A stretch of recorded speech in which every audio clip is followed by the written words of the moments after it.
Donc, il faut faire attention avec le terme guérisse le cancer. Est-ce que ça a été fait dans les modèles animaux, par exemple? Bon, il peut arriver que des résultats qui sont faits en souris se transposent pas chez l'humain. Chez l'humain, c'est vraiment un processus très, très complexe de mettre un médicament spécifique sur le marché. Il y a vraiment plusieurs étapes. Et je vais passer à travers ces étapes-là. Vous allez voir, c'est très complexe, là. Donc, il y a une première phase où on doit évaluer la dose qu'on doit utiliser. Et normalement, le traitement est fait sur des sujets limités. Donc, on parle de 10 à 40.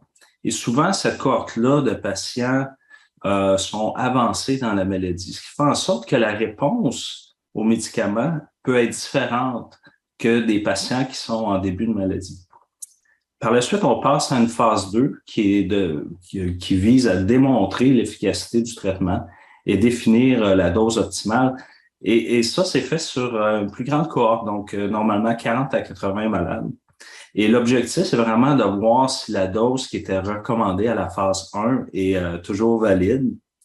Et par la suite, on passe à une troisième phase qui compare vraiment l'efficacité du médicament au placebo. C'est fait également dans les autres phases. Et ça, c'est mené dans des larges populations, donc plusieurs centaines ou des milliers de patients. Et c'est des études qui sont souvent multicentriques, donc dans plusieurs centres d'études, hôpitaux, pays. Et par la suite, la dernière phase, c'est vraiment de prendre un médicament et le mettre en marché. Donc, on parle ici de pharmacovigilance. Donc, on regarde vraiment à long terme, est-ce qu'il y a un effet secondaire, un médicament? Est-ce qu'il y a un effet inattendu? Donc, on suit vraiment la progression puis l'efficacité de ce médicament à travers le temps. Donc, il y a vraiment plusieurs étapes à la mise en marché d'un médicament et c'est tant mieux.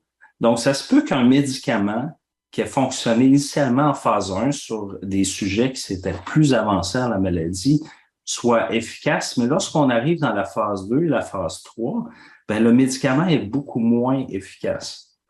Et on arrête en fait la phase clinique. Donc ça peut mener à la mauvaise conception que des traitements qui guérissaient le cancer initialement, par exemple à phase 1, ben, ont été trouvés mais ne sont pas utilisés.